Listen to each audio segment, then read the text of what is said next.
मेरे प्रिय बच्चे, ये दुनिया शोर को पसंद करती है।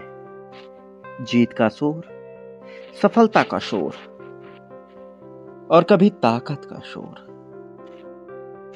शोर विभिन्न तरहों का शोर जो मन की शांति छीनते हो और गहरी आवाजों को दबाते हो। शोर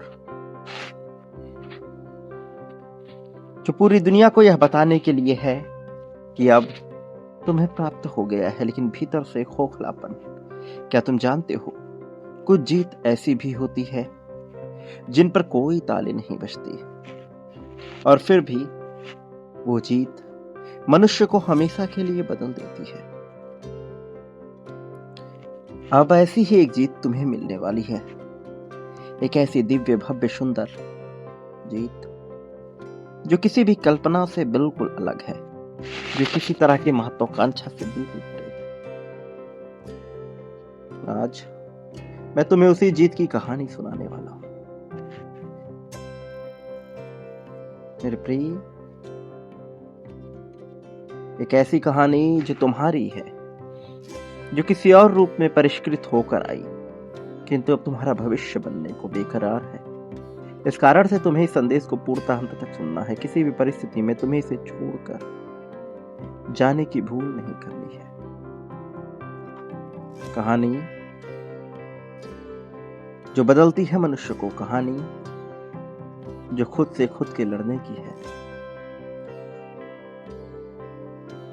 जैसे कि तुम एक ऐसे मनुष्य जो कभी किसी को नीचा नहीं दिखाना चाहते,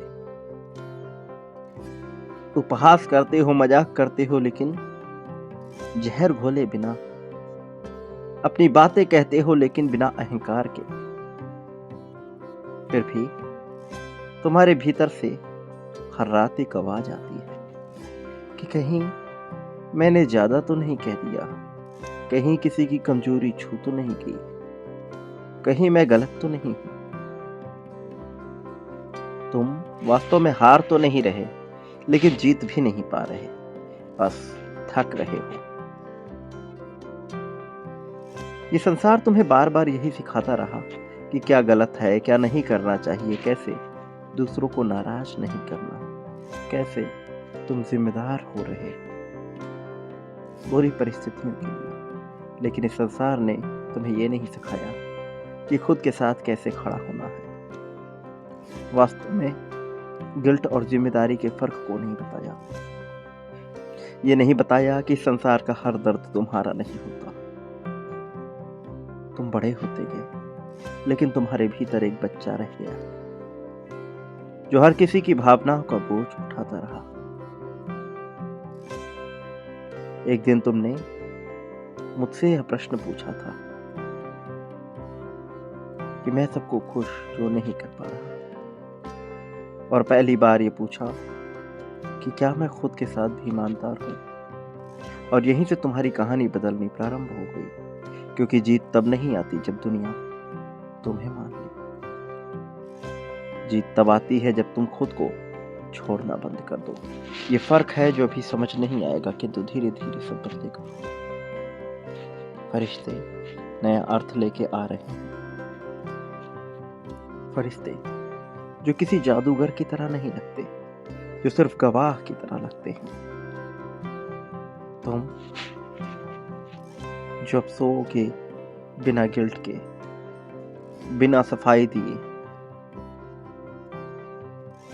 ये मान के कि तुम परफेक्ट नहीं हो, फिर भी सब ठीक है। वहां फरिश्ते नजर आएंगे। वो ताली नहीं बजाते, सलाह नहीं देते, वो सिर्फ देखते हैं। वो देखते हैं कि अब तुम खुद के खिलाफ लड़ना बंद करने वाले हो, और फिर वो देंगे, तुम्हें प्रदान कर देंगे वह दिव्य जीत जो तुम्हें भी नहीं दिख रही। तुम पाओगे कि अचानक धन आएगा। ये भले ही अचानक आए, लेकिन तुम्हें अचानक जैसा नहीं लगेगा। तुम देखोगे रिश्ते जादुई रूप से ठीक नहीं हुए, किंतु यह ठीक हो गए। लोग अचानक समझदार नहीं बन गए, लेकिन तुम्हारे जीवन में वही लोग रह गए जो समझदार रहे, जो तुम्हें तुम्हारा साथ देते हुए नजर आए।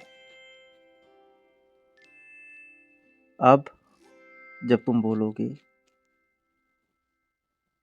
तो कोई तुम्हारी बात काटेगा नहीं।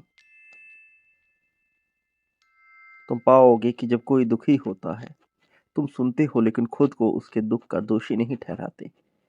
ये जीत तुम्हारी होगी। ये जीत हर उस स्तर पे होगी जो स्तर तुमने जाना नहीं। यह स्तर पूरी तरह से अध्यात्म से सराबोर होगा। अध्यात्म का स्तर, वो स्तर जहां बुद्धि अपनी अति क्षमता में नहीं जाती, फिर भी सारे करामात कर देती है। ये संसार तुम्हें एकदम चरम पे ले जाता है, एकदम एक्सट्रीम पर। यह सिखाता है कि या तो पूरी तरह से ट्रूथलेस हो जाओ या खुद को मिटा दो। लेकिन जीत इन दोनों के बीच का टकराव है, एक खाली स्थान जो इन दोनों के बीच है। जीत होगी जब तुम जानोगे कि हाँ, मैं नरम हूं लेकिन कमजोर नहीं। और इसके लिए तुम्हें कुछ नियमों को अपनाना ही होगा। नियम जो तुम्हारे लिए बनाए गए। ये किसी दर्शन से नहीं आई, ये एक संकल्प से उत्पन्न हुए। वो संकल्प जो तुम तय करोगे। जब तुम जानोगे कि तुम्हारा इरादा ही तुम्हारा धर्म है, तुम जानोगे कि तुम्हारे इरादे से तय होता है तुम्हारी चेतना का कार्य दिशा। जब तुम पाओगे कि धर्म कोई मान्यता नहीं, बंधन का बोझ नहीं, बल्कि तुम्हारे इरादे हैं। नियम जहां तुम पाओगे कि हर दर्द तुम्हारा नहीं है। निश्चित तौर पर इस संसार में दुख है, दर्द है, पीड़ा है, कष्ट है, अवहेलना है, उपहास है, लेकिन तुम इसके कारक नहीं हो और ना ही यह तुम्हारी वजह से है, ना ही यह तुम्हारा है। तुम दूसरों की पीड़ा समझोगे, जानोगे, लेकिन हर पीड़ा का बोझ स्वयं नहीं उठाओगे, हर बोझ ढोओगे नहीं। तुम समझ सकते हो, पर ढोना तुम्हारी जिम्मेदारी नहीं। तुम चुप रहने का विकल्प चुनते हो, लेकिन ये विकल्प उत्पन्न होता है डर से नहीं, बल्कि समझ से। तुम पाते हो कि तुम्हें खुद को साबित नहीं करना। बस यही तुम्हारे लिए जीवन का नक्शा बन जाता है। तुम पाओगे कि लोग भले बदले ना बदले, लेकिन तुम बदल जा रहे हो। कुछ लोग तुम्हें कहेंगे ज्यादा सोचने वाला, नरम, और कुछ मानेंगे कि तुम प्रैक्टिकल नहीं हो। लेकिन फर्क होगा। अब ये बातें तुम्हें अंदर से चोटिल नहीं करेंगी, ये अंदर नहीं जाती, क्योंकि अब जीत बाहर नजर ना आए, किंतु तुम्हारे भीतर बैठ चुकी होगी। जब मनुष्य खुद को स्वीकार कर लेता है तो फरिश्ते काम करते हैं। वे हस्तक्षेप करना बंद कर देते हैं, क्योंकि वास्तव में अब जरूरत नहीं है। अब इंसान अपने फैसले खुद ले सकता है, अपने गिल्ट को पहचान सकता है और अपनी शांति की रक्षा कर सकता है। यहाँ से असली चमत्कार प्रारंभ होता है। ये कहानी वास्तव में उनके लिए नहीं है जो हर समय जीत दिखाना चाहते हैं। ये कहानी उस पवित्र आत्मा के लिए है जो अच्छा है लेकिन थका हुआ है, जो समझदार है लेकिन अकेला है, जो किसी को चोट नहीं पहुंचाना चाहता लेकिन खुद ही घायल हो जाता है। और तुम उनमें से ही हो। और अब ये दास्तां बदल रही है। जीत हमेशा शोर नहीं करती, कभी कभी वो बस इतना कहती है कि अब खुद के साथ खड़े रहो। और जब ऐसा होता है तो फरिश्ते मुस्कुराते हैं, क्योंकि उनका कार्य पूर्ण हो जाता है। उनका कार्य पूर्ण होना इन दर्शाता है कि अब जीवन में परिवर्तन आ गया। अब धन का भंडार खुलेगा, प्रेम की नदी बहेगी। सबसे बड़ी जीत ये जान लेना है कि तुम्हें खुद से लड़ने की कोई जरूरत कभी थी। ये तुम्हारा हुआ, ये संसार तुम्हारे कदमों के समान बिछ गया तुम्हारी सेवा में। लेकिन यह होता है जब तुम प्रक्रिया को अपनाते हो, प्रक्रिया बांटने की, क्योंकि मनुष्य जो बांटता है बदले में अपने लिए प्राप्त करता है प्रेम, धन, संपत्ति, समृद्धि, खुशहाली, सुख, दुख, शोक, दोष, ईर्ष्या, द्वेष, छल, नफरत। ये नियम है और नियमों से भागा नहीं जा सकता। तुम नहीं, मैं नहीं, कोई नहीं। नियम सबके लिए समान है। स्वयं ब्रह्मांड और ब्रह्मांड में रचित सबसे बड़ी ऊर्जा के लिए भी। वो जो स्रोत को नहीं जानता, और चाहे वह यह ब्रह्मांड ही क्यों ना हो, यह भी अपनी स्रोत से परिचित नहीं है, किंतु ये है एक सुप्रीम ताकत के रूप में।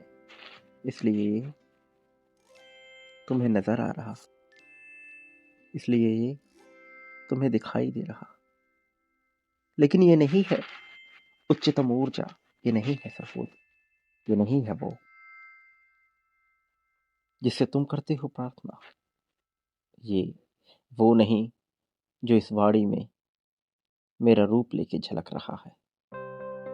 ये वो नहीं जो इस संदेश वाहक की वाणी में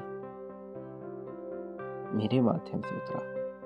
ये बिल्कुल अलग है, और अलग होकर के भी ये जुड़ा हुआ है तुम्हारे साथ। इसी गति से तुम चल रहे हो। क्या तुम समझ रहे हो मेरी बात? एक प्रक्रिया जब तुम करते हो इसके लिए तो पहुंचता है मुझ तक, और इसलिए मैं कहता हूं बांटो। बांटो, आभार व्यक्त करते हुए, उद्धार की भावना के साथ उद्धार करते हुए उद्धार करो। आभार व्यक्त करते हुए संदेश वाहक का, वाणी का, संदेश का इस चैनल का, और फिर देखो कैसे कहानी बदलती है। फिर देखो कैसे नया रूप निखरता है। तुम्हारा ही तो है, तुम्हारे लिए ही तो होगा मेरे प्रिय। इसे अपना लो, जीत पा जाओगे। संख्या 51,000 लिखकर बांटना प्रारंभ करो। इसी पल में बांट डालो मेरे प्रिय। बांटो और सब तुम पालोगे। मेरे आने वाले संदेशों की प्रतीक्षा करना, मैं अवश्य आऊंगा तुम्हारा मार्गदर्शन कर, तुम्हें जीत दिलाने, जीत की राह में तुम्हें सर्वोत्तम ऊंचाइयों तक लेकर जाने के लिए। संख्या 777 लिखकर अपनी जीत की पुष्टि करो। सदा सुखी रहो, तुम्हारा कल्याण हो, तुम्हारी उन्नति होगी, प्रगति होगी, उत्थान होगा, तुम्हारी तरक्की होगी। यही उन्नति है मेरे प्रिय।